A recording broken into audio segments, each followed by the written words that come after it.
அனைவருக்கும் வணக்கம். கிரிஜா சமையலுக்கு அன்புடன் வரவேற்கிறேன். நம்ம சேனல்ல ஏற்கனவே நிறைய ரெசிபிஸ் சம்பா ரவையில ஒரு வீடியோ போட்டிருக்கேன். அதே மாதிரி சம்பா ரவையில பார்ட் 2 வீடியோ போடுறேன். இதுல நான் சம்பா ரவை இட்லி, சம்பா ரவை கொழுக்கட்டை, சம்பா ரவை பர்ஃபி, சம்பா ரவை கார போண்டா, சம்பா ரவை ஸ்வீட் போண்டா, சம்பா ரவை அடை இதெல்லாம் எப்படி செய்யறதுன்னு தான் இந்த பார்ட் 2 வீடியோல நம்ம பார்க்க போறோம். நம்ம உடம்புக்கு ஆரோக்கியம் தரக்கூடிய சம்பா ரவையில நிறைய ரெசிபிஸ் செய்யலாம். அந்த வகையில இந்த ரெசிபிஸ்லாம் உங்களுக்கு பிடிச்சிருந்தா நீங்களும் உங்க வீட்டுல ட்ரை பண்ணி பாருங்க. அதுக்கு முன்னாடி கிரிஜா சமையல் நீங்க இன்னும் சப்ஸ்கிரைப் பண்ணலன்னா சப்ஸ்கிரைப் பண்ணிக்கோங்க. பக்கத்துல இருக்கிற பெல் ஐக்கான் பிரஸ் பண்ணிக்கோங்க. அப்பதான் நான் போடுற வீடியோ உங்களுக்கு உடனடியா வந்து சேரும். அது மட்டும் இல்லாம உங்க சப்போர்ட் தான் என்னுடைய என்கரேஜ்மெண்ட். அதனால என்னுடைய சேனலுக்கு சப்போர்ட் பண்ணுங்க. வாங்க இந்த ரெசிபிஸ்லாம் எப்படி செய்யறதுன்னு வீடியோக்குள்ள போய் பார்க்கலாம். ஃபர்ஸ்ட் நம்ம சம்பா ரவை பர்ஃபி எப்படி செய்யறதுன்னு பார்க்கலாம். சம்பா ரவையில பர்ஃபி செய்யறதுக்கு ஃபர்ஸ்ட் ஒரு கடாயில 2 டேபிள் ஸ்பூன் அளவுக்கு நெய் சேர்த்துக்கங்க. நெய் காஞ்சதும் 10 பாதாம் சாப் பண்ணி எடுத்து வச்சிருக்கேன், அதை சேர்த்துக்கலாம். கூடவே 10 முந்திரி பருப்பு சாப் பண்ணி 10 முந்திரி பருப்பையும் சாப் பண்ணி சேர்த்துக்கங்க. பாதாம் முந்திரி பருப்பு நிறைய சேர்க்கும் போது நல்லா வாயில கடிப்படும் போது நல்லா டேஸ்டா இருக்கும். இதை பொன்னிறம் ஆகிற வரை வறுத்துக்கலாம். வறுத்து தனியா ஒரு பிளேட்ல எடுத்து வச்சிடுங்க. அடுத்து அதே கடாயிலேயே 1 டேபிள் ஸ்பூன் அளவுக்கு இன்னும் நெய் சேர்த்துக்கங்க. நெய் சேர்த்து 1 கப் அளவுக்கு சம்பா ரவையை சேர்த்து நல்லா பொன்னிறம் ஆகிற வரை வறுத்துக்கலாம். சம்பா ரவை வறுத்துட்டு இருக்கும் போதே 1 கப் அளவு சம்பா ரவைக்கு 2.5 கப் அளவுக்கு பால் நம்ம சேர்த்துக்க போறோம். அதனால பாலையும் சைட்ல கொதிக்க வச்சுக்கோங்க. 3ல இருந்து 4 நிமிஷம் நல்லா சம்பா ரவையை வாசம் வர வர வறுத்துக்கங்க. அடுத்து சூடான பாலில் 3ல இருந்து 4 டீஸ்பூன் அளவுக்கு பூஸ்ட் சேர்த்துக்கங்க. பர்ஃபிக்கு பூஸ்ட் ஃப்ளேவர் கொடுக்கும்போது நல்லா டேஸ்டாக இருக்கும். அதுக்காக நான் பூஸ்ட் சேர்த்துக்கிறேன். சூடான பாலில் பூஸ்ட் சேர்த்து நல்லா கலந்து வச்சுக்கோங்க. அடுத்து 2 கப் அளவுக்கு பால் சேர்த்துக்கங்க. கூடவே நம்ம 1/2 கப் பாலுக்கு 4 டீஸ்பூன் அளவு பூஸ்ட் சேர்த்து கலந்து வச்சுருந்தோம்ல, அதையும் நம்ம சேர்த்துக்கலாம். சேர்த்து இதை நல்லா கலந்து விட்டுருங்க. நல்லா பால்லாம் சுண்டி வரணும். இப்போ நல்லா சுண்டி வந்துடுச்சு பாருங்க. இந்த டைமில் பால்லாம் நல்லா சுண்டி வந்ததுக்கு பிறகு 3/4 கப் அளவுக்கு நாட்டு சர்க்கரை சேர்த்துக்கங்க. நாட்டு சர்க்கரை சேர்த்து நாட்டு சர்க்கரையும் இலகி நல்லா சுண்டி வரணும். நாட்டு சர்க்கரை சேர்க்கும் போதே கூடவே 1/2 டீஸ்பூன் அளவுக்கு ஏலக்காய் பொடி சேர்த்துக்கங்க. பவுடர் பண்ண ஏலக்காய் பொடி நல்லா வாசமாக இருக்கும். இல்லைனா அரைச்சி பவுடர் பண்ணி சேர்த்துக்கங்க. நாட்டு சர்க்கரை கொஞ்சம் இலகி வரும்போதே நாம் துருவி வச்சுருந்த தேங்காய் சேர்த்துக்கணும். 1/2 கப் அளவுக்கு துருவி வச்சுருந்த தேங்காய் சேர்த்துக்கலாம். இதுக்கு தான் நமக்கு பர்ஃபிக்கு பைண்டிங் கொடுக்க போகிறதே தேங்காய் தான். தேங்காய் பர்ஃபின்னா திக்னஸ் கொடுக்கறதுக்காக ரவை சேர்ப்போம். ரவை பர்ஃபின்னா திக்னஸ் கொடுக்கறதுக்காக தேங்காய் சேர்ப்போம். கூடவே சர்க்கரையை கூட்டி கொடுக்கறதுக்காக உப்பு சேர்த்து நல்லா கலந்து விட்டுருங்க. அடுத்து நம்ம ஃப்ரை பண்ணி எடுத்து வச்சிருக்கிற முந்திரி பாதாம் சேர்த்து நல்லா கலந்து விட்டுக்கலாம். இப்போ அந்த பால் எல்லாமே நல்லா சுண்டி வந்துடுச்சு பாருங்கள். இந்த டைமில் கடைசியாக 1 டீஸ்பூன் அளவுக்கு திரும்ப நெய் சேர்த்துக்கங்க.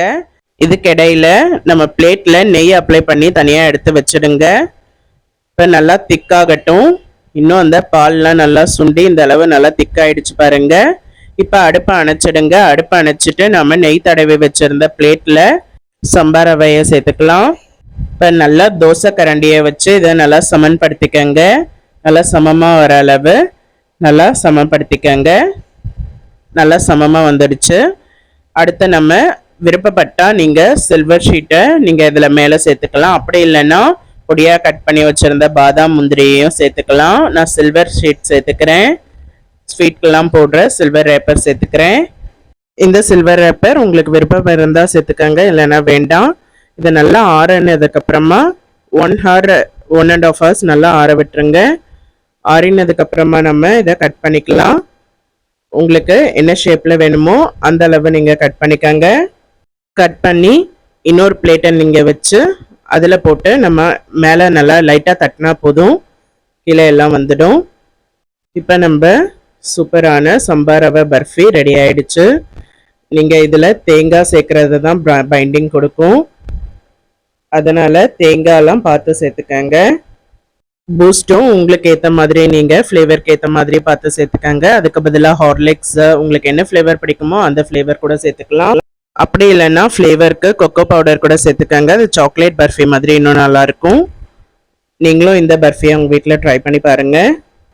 அடுத்து நம்ம சம்பார் ரவை அடை தோசை எப்படி செய்கிறதுன்னு பார்த்துடலாம். இது நம்ம மார்னிங் பிரேக்ஃபாஸ்ட் அப்படி இல்லைன்னா நைட்டு டின்னருக்கு ஈஸியாக சட்டுன்னு செஞ்சிடலாம். அதுக்கு ஒரு பாத்திரத்தில் அரை கப் அளவு துவரம் பருப்பு எடுத்துக்கங்க. கூடவே அரை கப் அளவுக்கு கடலை பருப்பு எடுத்துக்கங்க. இதை 2 முறை நல்லா வாஷ் பண்ணி எடுத்துட்டு வந்துடுங்க. நல்லா வாஷ் பண்ணி எடுத்துட்டு வந்ததுக்கு அப்புறமா அதுலயே 1 கப் அளவுக்கு சம்பா ரவை சேர்த்துக்கங்க. இதுல 1.25 கப் அளவுக்கு தண்ணி சேர்த்துக்கலாம். தண்ணி சேர்த்து இதை நல்லா 1.5 மணி நேரம் ஊற வச்சிடணும். பருப்பு சம்பா ரவை எல்லாம் நல்லா ஊறி வரும். ஒரு மூடி போட்டு 1.5 மணி நேரம் இதை நல்லா ஊற விட்டுருங்க. இப்போ 1.5 மணி நேரம் ஆயிடுச்சு. நல்லா ஊறி வந்துடுச்சு பாருங்க பருப்பு ரவையெல்லாம். நான் தண்ணி கரெக்டா சேர்த்ததுனால எனக்கு 1 கிளாஸ் அளவு தண்ணி தான் அதுல இருந்தது. அதை ஒரு மிக்சி ஜார்ல தண்ணியோடவே சேர்த்துக்கிறேன். அதுல 3 காஞ்ச மிளகாய், 1 இன்ச் அளவு இஞ்சி, 4 பல் பூண்டு தோல் உரிச்சு அதையும் சேர்த்துக்கங்க. அரை டீஸ்பூன் அளவுக்கு சோம்பு சேர்த்துக்கங்க. கூடவே அரை டீஸ்பூன் அளவுக்கு சீரகம் சேர்த்துக்கலாம். சோம்பு சீரகம்லாம் அரை டீஸ்பூன் போதும். இதை நல்லா மூடி போட்டு நல்லா ஃபைனா அரைச்சு எடுத்துட்டு வந்துடுங்க. அரைச்சி எடுத்துட்டு வந்து இதை தனியா ஒரு பாத்திரத்துல மாத்திக்கங்க. இப்ப நம்ம திக்கிங் கன்சிஸ்டன்சி கரெக்டா இருக்க பாருங்க. நீங்க பருப்பெல்லாம் ஊற வைக்கும் போதே தண்ணி கரெக்டா அளவா பார்த்து சேர்த்துக்கங்க. அடுத்த ஒரு கடாயில 1 டீஸ்பூன் அளவுக்கு எண்ணெய் சேர்த்துக்கங்க. அரை டீஸ்பூன் அளவு கடுகு, கொஞ்சமா கருவேப்பிலை கிள்ளி சேர்த்துக்கங்க. ஒரு மீடியம் சைஸ் வெங்காயம் கட் பண்ணி பொடியா கட் பண்ணி அதையும் சேர்த்துக்கலாம். ஒரு கண்ணாடி பதம் வர அளவு நல்லா வதக்கிட்டதுக்கு அப்புறமா அடுப்பை அணைச்சிட்டு நம்ம அடமாவுல சேர்த்துக்கலாம். கூடவே நல்லா வாசமா இருக்கிறதுக்காக கொஞ்சமா பெருங்காய பொடி சேர்த்துக்கங்க. ஒரு சிட்டிகை அளவு பெருங்காய பொடி சேர்த்துக்கங்க. அதிகம் சேர்த்துறாதீங்க, கசப்பு தன்மை வந்துடும். அடுத்து அடமாவுக்கு தேவையான அளவு உப்பு சேர்த்து இதை நல்லா கலந்து விட்டுருங்க. வெங்காயம் மாவெல்லாம் சேர்ந்து நல்லா கலந்து விட்டதுக்கு அப்புறமா ஒரு தோசை கல்லை வச்சு சூடு பண்ணிக்கங்க. சூடு பண்ணி எண்ணெயை தேய்ச்சி ஃபுல்லா பரப்பி விட்டுருங்க. அடுத்து நம்ம அடை தோசையை சுத்தி ஊத்திக்கலாம். தோசை மாதிரி ஊத்தி நல்லா பரப்பி விட்டுருங்க. கொஞ்சமா பரவலா எண்ணெய் சேர்த்துக்கங்க. ஒரு சைடு நல்லா வெந்ததுக்கு அப்புறமா இன்னொரு சைடு திருப்பி போட்டுக்கலாம். திருப்பி போட்டு இன்னொரு சைடும் நல்லா வேகட்டும். கொஞ்சம் டைம் கொடுத்து வேக வச்சுக்கோங்க. அப்பதான் நம்ம முறுமுறுப்பா இருக்கும். அடுத்து இன்னொரு தோசையும் சேர்த்து அதே மாதிரி நம்ம ஊத்திக்கலாம். இது 2 தோசை சாப்பிட்டாலே நல்லா வயிறு ஃபுல்லா இருக்கும். நமக்கு ரொம்ப நேரம் பசி தெரியாது. நீங்களும் இந்த அடை தோசையை உங்க வீட்டுல ட்ரை பண்ணி பாருங்க. தேங்காய் சட்னியோட சூப்பரா இருக்கும். அடுத்து நம்ம சம்பா ரவை இட்லி எப்படி செய்யறதுன்னு பார்த்துடலாம். சம்பா ரவை இட்லி செய்யறதுக்கு ஒரு பாத்திரத்துல நான் 2 கப் அளவுக்கு சம்பா ரவை எடுத்துக்கிறேன். 1 கப்பு, அடுத்த இன்னொரு கப்பும் சேர்த்துக்கிறேன். 2 கப் அளவு சம்பா ரவையில ஒரு 15 இட்லி தாராளமா வரும். உங்களுக்கு இட்லிக்கு தேவைப்படுற அளவு ரவை எடுத்துக்கங்க. கூடவே தூளுப்பு கொஞ்சமா சேர்த்துக்கங்க. 1 கப் அளவுக்கு 2 கப் அளவு சம்பா ரவைக்கு 1 கப் அளவு தயிர் சேர்த்துக்கிறேன். நல்லா கெட்டியா புளிக்காத தயிரா இருக்கணும், பார்த்து சேர்த்துக்கங்க. இதை நல்லா மிக்ஸ் பண்ணிக்கலாம். இதை நல்லா மிக்ஸ் பண்ணி விட்டுருங்க. தயிர், ரவை, உப்பெல்லாம் சேர்ந்து நல்லா மிக்ஸ் பண்ணி விட்டதுக்கு அப்புறமா கொஞ்சம் கொஞ்சமா தண்ணி ஊற்றி இதை நம்ம இட்லி மாவு பதத்துக்கு கலந்து எடுத்துக்கலாம். அதிகமா தண்ணி சேர்த்துறாதீங்க. கொஞ்சம் கொஞ்சமா தண்ணி சேர்த்து கலரும் போதுதான் நமக்கு கரெக்டான தண்ணி அளவு தெரியும். இல்லைன்னா தண்ணி அதிகமாயிடும். இப்போ நல்லா கலந்தாச்சு. இந்த இட்லி மாவு பதத்துக்கு நல்லா கெட்டியா இருக்கணும். இதை நம்ம ஒரு அரை மணி நேரம் மூடி போட்டு அப்படியே ஊற வச்சிடலாம். சம்பா ரவைலாம் நல்லா ஊறி வரட்டும். அரை மணி நேரம் ஆயிடுச்சு. இப்போ நல்லா சம்பா ரவை தயிரோட சேர்ந்து நல்லா ஊறி வந்துடுச்சு. நல்லா ஊறி கெட்டியாகி வந்திருக்கு பாருங்க. அடுத்து ஒரு கடாயில தாளிக்கிறதுக்கு 2 டேபிள் ஸ்பூன் அளவு எண்ணெய் சேர்த்துக்கங்க. எண்ணெய் காஞ்சதும் 1 டீஸ்பூன் அளவுக்கு கடலை பருப்பு, கூடவே 1 டீஸ்பூன் அளவுக்கு உளுத்தம்பருப்பு சேர்த்துக்கங்க. உளுத்தம்பருப்பும் கடலை பருப்பும் மீடியம் ஃப்ளேம்லேயே வச்சு கருக விட்டுறாம நல்லா பொன்னிறம் ஆகிற வரை வறுத்துக்கங்க. அதுலயே அரை டீஸ்பூன் அளவுக்கு கடுகு சேர்த்துக்கலாம். கடுகு நல்லா பொரிஞ்சு வரட்டும். கடுகு நல்லா பொரிஞ்சு வந்ததும் 1/4 டீஸ்பூன் அளவுக்கு மட்டும் சீரகம், அதிகம் சேர்த்துறாதீங்க. 2 பச்சை மிளகாய் பொடியா கட் பண்ணி எடுத்து வச்சிருந்தேன், அதையும் சேர்த்துக்கிறேன். கொஞ்சமா கருவேப்பிலை நல்லா வாஷ் பண்ணிட்டு சேர்த்துக்கங்க. 1 இன்ச் அளவு இஞ்சியை துருவி எடுத்து வச்சிருந்தேன், அதையும் சேர்த்துக்கிறேன். இதெல்லாம் 30 செகண்ட் அந்த எண்ணெயிலே நல்லா வறுத்துக்கங்க. வாசமா இருக்கிறதுக்காக கொஞ்சமா ஒரு 1/4 டீஸ்பூன் அளவுக்கு பெருங்காய பொடி சேர்த்துக்கங்க. அதிகம் சேர்த்துறாதீங்க, கசப்புத்தன்மை வந்துடும். சேர்த்து இதையும் நல்லா கலந்து விட்டுட்டு நம்ம மாவோட சேர்த்துக்கலாம். மாவோட சேர்த்து நல்லா மிக்ஸ் பண்ணி விட்டுருங்க. மாவு நல்லா கெட்டியா இருக்கு, அதனால இன்னும் கொஞ்சமா தண்ணி சேர்த்து இட்லி மாவு பதத்துக்கு நல்லா கலந்துக்கங்க. மாவை நல்லா தண்ணி சேர்ந்து கலந்து வச்சதுக்கு அப்புறமா அடுத்து இட்லி தட்டுல எண்ணெய் தடவி வறுத்த முந்திரி பருப்பு அளவுக்கு ஏற்ற மாதிரி சேர்த்துக்கங்க. நம்ம சாப்பிடும்போது வாயில கடிப்படும், நல்லா இருக்கும். வறுத்த முந்திரி பருப்பு 1-2 சேர்த்துக்கங்க, உங்க விருப்பத்துக்கு ஏற்ற மாதிரி. அதுக்கு மேல நம்ம மாவு சேர்த்துக்கலாம். இன்னும் கூட கொஞ்சம் தண்ணியா ஊற்றி நம்ம இட்லி மாவு பதத்துக்கு கரைச்சிக்கணும். அப்பதான் நமக்கு இட்லியும் நல்லா சாஃப்டா வரும். இன்னும் உங்களுக்கு சாஃப்ட்னஸ் அதிகமா வேணும்னா ஊற வைக்கும் போதே கூட 1/2 டீஸ்பூன் அளவு பேக்கிங் சோடா கலந்து ஊற வச்சிங்கன்னா இன்னும் சாஃப்ட்னஸ் அதிகமா இருக்கும். உங்களுக்கு விருப்பப்பட்டா நீங்க பேக்கிங் சோடா சேர்த்துக்கலாம், நான் சேர்க்கல. இட்லி பானையில சேர்த்து 10 to 12 நிமிஷம் நல்லா வேக விட்டுருங்க. இப்போ நம்ம சூப்பரான ஆரோக்கியமான சுவையான சம்பா ரவை இட்லி சூப்பராக ரெடி ஆயிடுச்சு. இந்த சம்பா ரவை இட்லி ரெசிபி கார சட்னி அப்படி இல்லைன்னா தேங்காய் சட்னியோட சாப்பிட்றதுக்கு நல்லா இருக்கும். நீங்களும் இந்த ஆரோக்கியமான இட்லியை உங்கள் வீட்டில் ட்ரை பண்ணி பாருங்க. அடுத்து நம்ம சம்பா ரவை கொழுக்கட்டை எப்படி செய்யறதுன்னு பார்த்துடலாம். இந்த கொழுக்கட்டை ரொம்பவே டேஸ்டா இருக்கும். ஆனால் ரவையில செய்யறதுனால கொஞ்சம் பிடிக்கிறதுக்கு தான் நமக்கு கஷ்டமா இருக்கும். அது கூட கொஞ்சம் ரவுண்டா பிடிச்சிட்டோம்னா நமக்கு செய்யறது ரொம்பவே ஈஸி. ஃபர்ஸ்ட் ஒரு கடாயில் 2 டீஸ்பூன் அளவுக்கு நெய் சேர்த்துக்கலாம். 2 டீஸ்பூன் நெய் சேர்த்துட்டு 1 கப் அளவு சம்பா ரவையை நம்ம அந்த நெய்யில் நல்லா வாசம் வர வறுத்துக்க போகிறோம். மீடியம் ஃப்ளேம்லேயே வச்சு கருக விட்டுறாம இது நல்லா பொன்னிறம் ஆகிற வரை வறுத்துக்கங்க. நல்லா அந்த ரவையோடைய ஸ்மெல் நமக்கு வரணும். அது வரை ஒரு 3 to 4 நிமிஷம் நல்லா வறுத்துக்கங்க. இப்போ ரவை வறுபட்டு இருக்கும் போதே சைட்ல ஒரு பாத்திரத்துல 1 கப் அளவுக்கு சம்பா ரவைக்கு 2.5 கப் அளவு தண்ணி ஒரு பாத்திரத்துல சேர்த்து அந்த தண்ணியை நல்லா கொதிக்க வச்சிடுங்க. 1 கப் அளவு சம்பா ரவைக்கு 2.5 கப் அளவு தண்ணி கரெக்டா இருக்கும். இப்போ தண்ணியும் நல்லா கொதிச்சுக்கிட்டே இருக்கு, ரவையும் நல்லா வறுபட்டுடுச்சு. நான் ஒரு 3 to 4 நிமிஷம் நல்லா வறுத்துட்டேன். நம்ம சூடு பண்ணி வச்சிருந்த தண்ணியை இதில் சேர்த்துக்கலாம். நல்லா கொதிக்கிற தண்ணியை நம்ம சேர்த்துக்கலாம். பச்சை தண்ணியை சேர்த்துறாதீங்க, தண்ணியை கொதிக்க வச்சு நல்லா சேர்த்துறங்க. இப்போ தண்ணியெல்லாம் நல்லா சுண்டி வரட்டும். தண்ணியெல்லாம் சுண்டி ரவையெல்லாம் நல்லா வெந்து வரணும். இந்த உப்புமா பதத்துக்கு நல்லா வந்துச்சு பாருங்க. இந்த அளவு கொஞ்ச நேரம் டைம் கொடுத்து தண்ணியெல்லாம் நல்லா சுண்டினதுக்கு அப்புறமா நம்ம நாட்டு சர்க்கரை 1/2 கப் அளவு நாட்டு சர்க்கரை சேர்த்துக்கலாம். மேல் மாவுக்கும் நம்ம நாட்டு சர்க்கரை சேர்த்துக்கணும். 1/2 கப் அளவு மட்டும் சேர்த்தா போதும். கூடவே சர்க்கரையை கூட்டி கொடுக்கறதுக்காக கொஞ்சமா ஒரு சிட்டிகை அளவு உப்பு சேர்த்துக்கங்க. சேர்த்து இப்போ நாட்டு சர்க்கரையும் நல்லா கரைஞ்சு அந்த ரவையோட சேர்ந்து நல்லா வரணும். நம்ம கலர நாட்டு சர்க்கரையும் நல்லா இலகி வரும். நல்லா கலந்து விட்டுருங்க. இந்த ரவையோட சேர்ந்து நல்லா கலந்து விட்டுட்டு அந்த கெட்டித்தன்மை வரணும், அந்த ஈரப்பதம் இருக்கக்கூடாது. அது வரை நல்லா கிளறி விட்டுக்கிட்டே இருங்க. இன்னும் கூட கொஞ்சம் ட்ரையா இருக்கலாம், ஏன்னா நம்ம கொழுக்கட்டை பிடிக்கிறதுக்கு அப்பதான் நமக்கு வசதியா இருக்கும். இப்ப கொஞ்சம் கூட ஈரப்பதமே இல்லாம நல்லா ட்ரை ஆயிடுச்சு பாருங்க, பார்த்தா தெரியும். அடுப்பை இப்ப அணைச்சிடலாம்.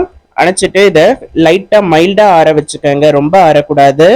உள்ள பூரணத்துக்காக நான் 1/2 மணி நேரத்துக்கு முன்னாடியே சுடு தண்ணியில 1 கைப்பிடி அளவு சிறுபருப்பை ஊற வச்சிருந்தேன். இப்போ சிறுபருப்பும் நல்லா ஊறிடுச்சு. அடுத்து வேற ஒரு கடாயில 1 டீஸ்பூன் அளவுக்கு நெய் சேர்த்துக்கங்க. நெய் சேர்த்து நெய் நல்லா காஞ்சதும் நம்ம ஊற வச்சிருந்த சிறுபருப்பை அதுல சேர்த்துக்கலாம். சேர்த்து ஒரு 2 நிமிஷம் நல்லா வறுத்துடுங்க. அந்த நெய்யிலேயே நல்லா இது வறுப்படட்டும், கருக விட்டுறாதீங்க. நெய்யிலேயே மீடியம் ஃப்ளேம்லேயே வச்சு 2 to 3 நிமிஷம் நல்லா வறுத்துக்கணும். இடையில 1 கைப்பிடி அளவு வேர்க்கடலை, வறுத்த வேர்க்கடலையை தோல் உரிச்சு அதையும் பல்ஸ் மோட்ல பொடி பண்ணி எடுத்துட்டு வந்துருங்க. சிறுபருப்பு ஒரு 2 நிமிஷம் நான் நல்லா வறுத்துட்டேன். அந்த நெய்யிலேயே நல்லா வறுத்ததுக்கு அப்புறமா 1/2 கப் அளவு, அரை முடி அளவு தேங்காய் துருவி எடுத்து வச்சிருந்தேன். மீடியம் சைஸ் தேங்காயில் அரை முடி அளவு தேங்காய் துருவி அதையும் நம்ம இந்த சிறுபருப்போட சேர்த்து ஒரு 2 நிமிஷம் தேங்காவையும் நல்லா வறுத்துக்கலாம். இந்த வாசம் வர வர நல்லா வறுத்துக்கங்க. ரொம்ப நேரம் வறுக்கணும்னு அவசியம் இல்லை, ஒரு 2 நிமிஷம் வறுத்தா போதும். அடுத்து பல்ஸ் மோட்ல பொடி பண்ணி வச்சிருந்த வேர்க்கடலையை சேர்த்துக்கலாம். ரொம்ப பவுடர் ஆக்கிடாதீங்க, கொஞ்சம் கொரப்பா வேர்க்கடலையை பவுடர் பண்ணி எடுத்துட்டு வந்துடணும். வேர்க்கடலையையும் சேர்த்து 1 நிமிஷம் நல்லா வறுத்துக்கிட்டா போதும். வேர்க்கடலையையும் சேர்த்து 1 நிமிஷம் நல்லா வறுத்ததுக்கு பிறகு 1/2 டீஸ்பூன் அளவுக்கு ஏலக்காய் பொடி நல்லா வாசமா இருக்கிறதுக்காக சேர்த்துக்கங்க. பொடி பண்ணி வச்சிருந்த ஏலக்காவை சேர்த்துக்கங்க. உங்ககிட்ட ஏலக்காய் பொடி இல்லைன்னா கொஞ்சமா நாட்டு சர்க்கரையில பவுடர் பண்ணி சேர்த்துக்கங்க, அப்பதான் நல்லா வாசமா இருக்கும். உள்ள பூரணத்துக்காக 1/2 கப் அளவு இதுலயும் நாட்டு சர்க்கரை சேர்த்துக்கலாம். சேர்த்து நாட்டு சர்க்கரை நல்லா இலகுற அளவு விடக்கூடாது. ஒரு முறை எல்லாத்தையும் சேர்ந்து கிளறி விட்டுட்டு அடுப்பை அணைச்சிடணும். நாட்டு சர்க்கரை சேர்த்து ரொம்ப நேரம் கிளறி விட்டுக்கிட்டு இருந்தா இலகிடும், அப்புறமா பூர்ணம் பிடிக்கிறதுக்கு கரெக்டா வராது. அதனால நாட்டு சர்க்கரை சேர்த்து ஒரு முறை நல்லா கிளறி விட்டுட்டு அடுப்பை அணைச்சிடுங்க, இலக விட்டுறாதீங்க. அடுப்பை அணைச்சிட்டு இப்போ நம்ம உள்ள வைக்கிற பூரணமும் ரெடி ஆயிடுச்சு. மேல் மாவுக்கு சம்பா ரவையும் ரெடி பண்ணியாச்சு. கையில் எண்ணெய் இல்லைன்னா நெய் அப்ளை பண்ணிக்கங்க. அப்ளை பண்ணிட்டு அப்பதான் சம்பா ரவை நல்லா நமக்கு ரவுண்டு பிடிக்க வரும். உங்களுக்கு உதிர்ற மாதிரி இருந்ததுன்னா எண்ணெய் நெய் அப்ளை பண்ணிட்டு நீங்க தொட்டுக்கங்க, அப்பதான் நமக்கு ரவுண்டு நல்லா பிடிக்க வரும். இப்போ ரவுண்டு நல்லா பிடிச்சதுக்கு அப்புறமா இடையில ஹோல்ஸ் மாதிரி சேர்த்து பூரணம் வச்சிடலாம். நம்ம பூரணத்தை ஃபில் பண்ணிக்கலாம். உங்க சைஸுக்கு அந்த பால் சைஸுக்கு ஏற்ற மாதிரி ரவுண்டு பிடிச்சி நம்ம உள்ள ஃபில் பண்ணிக்கலாம். பூரணத்தை வச்சுட்டு கொஞ்சமா கையில நெய்யோ இல்லை ஆயிலோ அப்ளை பண்ணிக்கங்க. திரும்ப தொட்டு நம்ம இப்படி பிடிக்கும் போது நமக்கு உதிராது, நல்லா டைட்டா கெட்டியாயிடும். கொஞ்சம் பிடிக்கிறதுக்கு கஷ்டமா தான் இருக்கும், ஆனால் பிடிச்சாச்சுன்னா நமக்கு நல்லா டைட்டா பிடிச்சிக்கங்க. இந்த பாலை நல்லா டைட்டா பிடிச்சிட்டோம்னா இந்த நெய்யை அப்ளை பண்ணிட்டு டைட்டா பிடிச்சிட்டோம்னா நமக்கு உதிராது. இது ரொம்பவே ஈஸி தான், நம்ம பிடிக்கிறது கொஞ்சம் உதிர்ற மாதிரி இருக்கும். மற்றபடி டைட்டா பிடிச்சிட்டோம்னா நமக்கு ஒரு பால் ஷேப்ல ரெடி ஆயிடும். இந்த மாதிரியே எல்லாத்தையும் நம்ம ரெடி பண்ணி வச்சுக்கலாம். கீழே ஒரு பேப்பர் வச்சுக்கோங்க. பேப்பர் வச்சுட்டு நம்ம செய்யும் போது தான் நமக்கு கீழே எல்லாம் உதிர்ந்தா கூட ஒன்றும் பிரச்சனை இருக்காது. எல்லாத்தையும் இந்த மாதிரி ரவுண்ட் ஷேப்ல நம்ம ரெடி பண்ணியாச்சு பாருங்க. கொஞ்ச நேரம் ஆகும், ஆனால் ஈஸியா பண்ணிடலாம். மேலே கடைசியா நம்ம கொழுக்கட்டைக்கெல்லாம் அந்த மேலே பிடிப்போம்ல குடுமி, அந்த மாதிரி நம்ம பிடிச்சிக்கலாம். நம்ம கொஞ்சம் நெய்யை அப்ளை பண்ணிட்டு டைட்டா பிடிச்சோன்னா ஈஸியா ரெடி ஆயிடும். அடுத்து இட்லி பானையை சூடு பண்ணி ரெடி பண்ணி வச்சிருந்த கொழுக்கட்டையை உள்ள சேர்த்து 10ல இருந்து 12 நிமிஷம் நம்ம மீடியம் ஃப்ளேம்லேயே வச்சிடலாம். வச்சுட்டோம்னா நம்ம சூப்பரான சம்பா ரவை கொழுக்கட்டை சூப்பரா ரெடி ஆயிடும். இப்போ பாருங்க நல்லா வந்துடுச்சு. டிஃப்ரெண்டான கொழுக்கட்டை ஸ்வீட் ரெசிபின்னு இதை சொல்லலாம். நீங்களும் சம்பா ரவையில மறக்காம உங்க வீட்டில் இதை ட்ரை பண்ணி பாருங்க. என் பசங்க ரொம்பவே விரும்பி சாப்பிட்டாங்க. நீங்களும் இதே மாதிரி மெத்தட்ல சம்பா ரவை கொழுக்கட்டை உங்க வீட்டில் ட்ரை பண்ணி பாருங்க. ட்ரை பண்ணி பார்த்துட்டு எப்படி இருந்ததுன்னு சொல்லுங்க. அடுத்த சம்பா ரவையில காரபோண்டா எப்படி செய்யறதுன்னு பார்க்கலாம். இந்த காரபோண்டா ரெசிபி ஈவினிங் ஸ்நாக்ஸ்க்கு ரொம்பவே நல்லா இருக்கும். அதுக்கு ஒரு பாத்திரத்துல 1 கப் அளவு சம்பா ரவை சேர்த்துக்கிறேன். 1 கப் அளவு சம்பா ரவைக்கு 3/4 கப் அளவுக்கு கெட்டியான புளிக்காத தயிர் சேர்த்துக்கங்க. தயிர் சேர்த்து தயிரையும் சம்பா ரவையையும் நல்லா மிக்ஸ் பண்ணிக்கலாம். ஃபர்ஸ்ட் கொஞ்சமா தயிர் ஊற்றி நீங்க மிக்ஸ் பண்ணிடுங்க.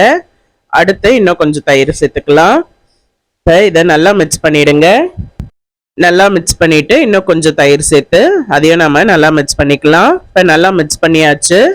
அடுத்து 1/2 கப் அளவுக்கு தண்ணி கொஞ்சம் கொஞ்சமா சேர்த்து இதையும் நல்லா மிக்ஸ் பண்ணிக்கங்க. ஒரு இட்லி மாவு பதத்துக்கு இதையும் நல்லா மிக்ஸ் பண்ணிக்கணும். கிளறி விட்டுக்கிட்டே கொஞ்சம் கொஞ்சமா தண்ணி சேர்த்துக்கங்க. கொஞ்சம் கொஞ்சமா தண்ணி சேர்த்து நல்லா இட்லி மாவு பதத்துக்கு இதை மிக்ஸ் பண்ணி எடுத்துக்கங்க. இப்போ நல்லா கெட்டியா இந்த மாதிரி இட்லி மாவு பதத்துக்கு இருக்கணும். இதை ஒரு மூடி போட்டு ஒரு 1/2 மணி நேரம் அப்படியே ஊற விட்டுருங்க. அந்த சம்பா ரவைலாம் நல்லா அந்த தண்ணி தயிரோட சேர்ந்து நல்லா ஊறி வரும். இப்போ 1/2 மணி நேரம் ஆயிடுச்சு, நல்லா ஊறிடுச்சு. அதை ஒரு மிக்சி ஜார்ல சேர்த்துக்கங்க. மிக்சி ஜார்ல சேர்த்து தண்ணியே ஊற்றக்கூடாது. தண்ணி ஊத்தாம அரைச்சாலே நமக்கு நல்லா நீர்த்து தான் இருக்கும். தண்ணி ஊத்தாம அரைச்சு எடுத்துட்டு வந்துட்டேன். இப்ப பார்த்தாலே தெரியும் நல்லா நீர்த்து இருக்கும் பாருங்க. இதை ஒரு பவுல்ல திரும்ப மாத்திக்கங்க. மாத்திட்டு கொஞ்சமா இதுக்கு தேவையான அளவு உப்பு சேர்த்துக்கங்க. உப்பு இப்ப கொஞ்சமா சேர்த்துக்கங்க, அப்புறமா தேவைப்பட்டதுன்னா பார்த்து சேர்த்துக்கலாம். 1 கப் அளவுக்கு அரிசி மாவு சேர்த்துக்கங்க. 1 கப் அளவு சம்பா ரவைக்கு 1 கப் அளவு அரிசி மாவு சேர்த்துக்கங்க. சேர்த்து இதை நல்லா கையாலேயே வடை மாதிரி நல்லா கையாலேயே மிக்ஸ் பண்ணிக்கணும்.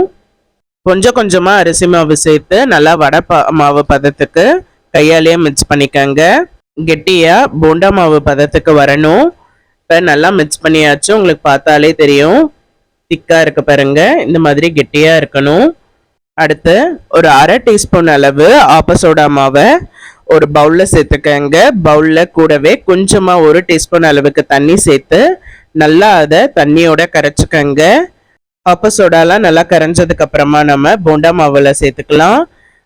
நல்லா பரவலா சேர்த்துட்டு கூடவே 2 மீடியம் சைஸ் வெங்காயம் பொடியா கட் பண்ணி எடுத்து வச்சிருக்கேன், அதையும் சேர்த்துக்கிறேன்.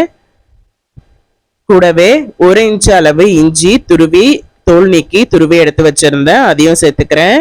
2 பச்சை மிளகாய் பொடியா கட் பண்ணி எடுத்து வச்சிருந்தது, அதையும் சேர்த்துக்கிறேன். 2 பச்சை மிளகாய் சேர்த்துட்டு ஒரு 1/4 டீஸ்பூன் அளவுக்கு மட்டும் சீரகம் சேர்த்துருங்க.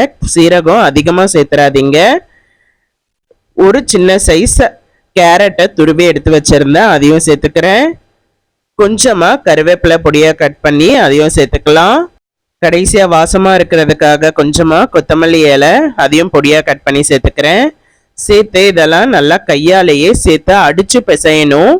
அந்த ஆப்பசோடா மாவு எல்லாமே சேர்ந்து நல்லா அடிச்சு பிசையணும். அடிச்சு பிசையும் போது தான் நமக்கு அந்த மாவு சாஃப்டா வரும். இதை நல்லா கையாலேயே உங்களால எந்த அளவு அடிச்சு பிசைய முடியுமோ அந்த அளவு அடிச்சு பிசைஞ்சுக்கங்க. ஒரு 3ல இருந்து 4 நிமிஷம் நல்லா அடிச்சு பிசைஞ்சுக்கங்க. ஆப்பசோடா மாவு 1/2 டீஸ்பூன் அளவுக்கு கரெக்டாக சேர்த்துக்கங்க, அப்போதான் போண்டா சாஃப்ட்னஸ் வரும். அடுத்த எண்ணெயை சூடு பண்ணி மிதமான சூட்லேயே எண்ணெயை சூடு பண்ணிக்கங்க. நம்ம ரவுண்டாக சேர்த்து போண்டாவை ரெடி பண்ணிக்கலாம். இந்த கார போண்டா ஒயிட் ரவையில் கூட ரொம்பவே நல்லா இருக்கும். நான் கொஞ்சம் ஹெல்த்தியாக இருக்கட்டுமேனு சம்பா ரவையில் ட்ரை பண்ணுறேன். எல்லா போண்டாவையும் நம்ம சேர்த்து அடுப்பை மீடியம் ஃப்ளேம்லேயே வச்சுக்கோங்க. மீடியம் ஃப்ளேம்லேயே வச்சு ஒரு சைடு நல்லா வெந்ததும் இன்னொரு சைடு திருப்பி போட்டுக்கலாம். திருப்பி சேர்த்து இன்னொரு சைடும் நல்லா கோல்டன் ப்ரௌன் கலர் வர அளவு நல்லா வெயிட் பண்ணி அப்புறமா நம்ம போண்டாவை எடுத்துக்கலாம். இப்போ போண்டாலாம் எல்லா சைடுமே நல்லா வெந்து வந்துடுச்சு, எண்ணெயும் லைட்டாக அடங்கிடுச்சு. நான் கடலை எண்ணெய் யூஸ் பண்ணதுனால எண்ணெய் முழுசாக அடங்கி வரல. நீங்கள் 2 சைடு பொன்னிறமானதும் நம்ம போண்டாவை எடுத்துக்கலாம். சம்பா ரவை கார போண்டா சூப்பராக ரெடி ஆயிடுச்சு. இதை தேங்காய் சட்னியோட சேர்த்து சாப்பிடும்போது ரொம்பவே டேஸ்டாக இருக்கும். இந்த சம்பா ரவை போண்டா தேங்காய் சட்னியோட சேர்த்து சாப்பிட்றதுக்கு ரொம்ப நல்லா இருக்கும். நீங்களும் உங்கள் வீட்டில் ட்ரை பண்ணி பாருங்கள். ஈவினிங் ஸ்நாக்ஸ்க்கு ரொம்பவே டேஸ்டாக இருக்கும்.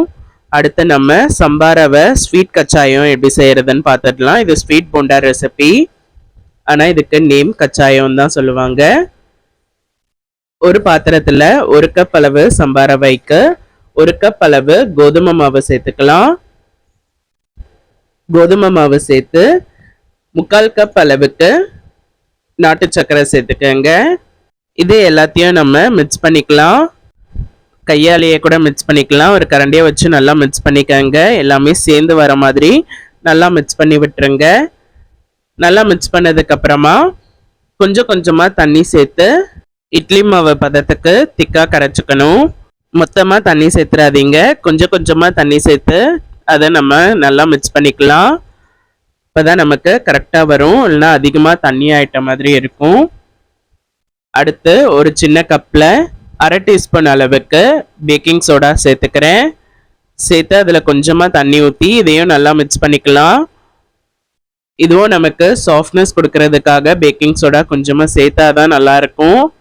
தண்ணி ஊற்றி நல்லா மிக்ஸ் பண்ணதுக்கு அப்புறமா நம்ம அந்த மாவில் சேர்த்துக்கலாம். மாவில் சேர்த்து நல்லா அடித்து கலக்கிக்கங்க. நல்லா அடித்து மிக்ஸ் பண்ணிக்கங்க, அப்போ தான் நல்லா சாஃப்ட்னஸ் கொடுக்கும். நல்லா மிக்ஸ் பண்ணதுக்கு அப்புறமா 1/2 மணி நேரம் அதே மாதிரியே ஊற வச்சிடுங்க. ஊற வச்சுட்டு நல்லா ஊறி வரும் ரவையெல்லாம் நல்லா ஊறினதுக்கு அப்புறமா ஒரு மிக்ஸி ஜாரில் சேர்த்து நல்லா அரைச்சிக்கங்க. தண்ணி சேர்க்க வேண்டாம், அதை ஒரு பவுலில் மாற்றிக்கங்க. இது இட்லி மாவு பதத்துக்கு நல்லா திக்கா இருக்கு. போண்டா மாவு பதத்துக்கு வர்றதுக்கு இன்னும் கொஞ்சமா நம்ம கோதுமை மாவு சேர்த்துக்கலாம். ஒரு 1/4 கப் அளவுக்கு மட்டும் கோதுமை மாவு சேர்த்துக்கங்க. கூடவே 1/4 கப் அளவுக்கு துருவி வச்சிருந்த தேங்காய் சேர்த்துக்கலாம். கூடவே ஏலக்காய் பொடி நல்லா வாசமா இருக்கும். பொடி பண்ணி வச்சிருந்த ஏலக்காய் 1/2 டீஸ்பூன் சேர்த்துக்கங்க. கருப்பு எள்ளு 3/4 டீஸ்பூன் அளவு கருப்பு எள்ளு சேர்த்துக்கங்க. இது இன்னும் நமக்கு டேஸ்ட் கூட்டி கொடுக்கறதுக்காக கருப்பு எள்ளு. இது எல்லாத்தையும் நம்ம நல்லா சேர்த்து மிக்ஸ் பண்ணிக்கலாம். இது ஹெல்த்தியான ஒரு ஈவினிங் ஸ்நாக்ஸ் ரெசிபின்னு கூட சொல்லலாம். இல்லைன்னா நீங்கள் டின்னருக்கு கூட செஞ்சு சாப்பிடலாம்.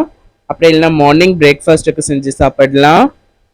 கொஞ்சமாக உப்பு சேர்த்துக்கங்க. சர்க்கரையை கூட்டி கொடுக்கறதுக்காக உப்பு சேர்த்துக்கங்க. உப்பு சேர்த்து இதை கையாலேயே நல்லா மிக்ஸ் பண்ணிக்கங்க. மிக்ஸ் பண்ணி நல்லா அடித்து பிசைஞ்சுக்கங்க. அடுத்து நல்லா இது போண்டா மாவு பதத்துக்கு திக்காயிடுச்சு. இந்த டைமில் எண்ணெயை அடுப்பில் காய வச்சுடுங்க. மீடியம் ஃப்ளேம்லேயே எண்ணெய் காயட்டும். எண்ணெய் காய்ச்சதும் நம்ம ஒரு பாலாக எடுத்து எண்ணெயில் போட்டு சேர்த்துக்கலாம். சேர்த்து இது 2 சைடும் நல்லா பொன்னிறம் ஆகிற வர மீடியம் ஃப்ளேம்லேயே வச்சு எடுத்துக்கணும். இது நாட்டு சக்கரை சேர்த்துருக்கிறதுனால நீங்கள் ஹை ஃப்ளேமில் வச்சு செய்யும்போது தீயறதுக்கு வாய்ப்பு அதிகமாக இருக்கும். அதனால மீடியம் ஃப்ளேம்லேயே வச்சுக்கங்க. லோ மீடியம் ஃப்ளேம்லேயே வச்சு இதை பொரிச்சு எடுக்கணும். இந்த போண்டா ரெசிபிலாம் செய்யும்போது நம்ம எண்ணெய் தாராளமாக ஊற்றி செய்யும்போது தான் நமக்கு எல்லா சைடும் நல்லா பரவலாக வெந்து வரும். நீங்கள் கடாய் சைஸுக்கு ஏற்ற மாதிரி எண்ணெய் ஊற்றி எத்தனை போண்டா பிடிக்குமோ அத்தனை போண்டா நீங்கள் சேர்த்துக்கங்க. இப்போ ஒரு சைடு நல்லா கோல்டன் ப்ரௌன் கலர் வந்துடுச்சு. இன்னொரு சைடும் திருப்பி போட்டுக்கிறேன். இன்னொரு சைடும் நல்லா கோல்டன் ப்ரௌன் கலர் வந்ததும் நம்ம இதை எடுத்துடலாம். இது நீங்கள் நார்மலான ஒயிட் ரவையிலையும் செய்யலாம். ரொம்பவே டேஸ்டாக இருக்கும். 2 சைடும் வெந்து நல்லா பொன்னிறமாகி வந்துடுச்சு. இந்த டைமில் நம்ம எடுத்துடலாம். இந்த ஸ்வீட் போண்டா கச்சாயம் ரெசிபியை நீங்களும் உங்கள் வீட்டில் ட்ரை பண்ணி பாருங்கள். நீங்களும் இந்த ரெசிபி எல்லாமே உங்கள் வீட்டில் ட்ரை பண்ணி பாருங்கள். ட்ரை பண்ணி பார்த்துட்டு எப்படி இருந்ததுன்னு சொல்லுங்கள். மறக்காம கிரிஜா சமையலுக்கு சப்ஸ்கிரைப் பண்ணிக்கோங்க. அடுத்த கிரிஜா சமையலில் வேற ஒரு ரெசிபியில் நான் உங்களை மீட் பண்ணுறேன். நன்றி, வணக்கம்.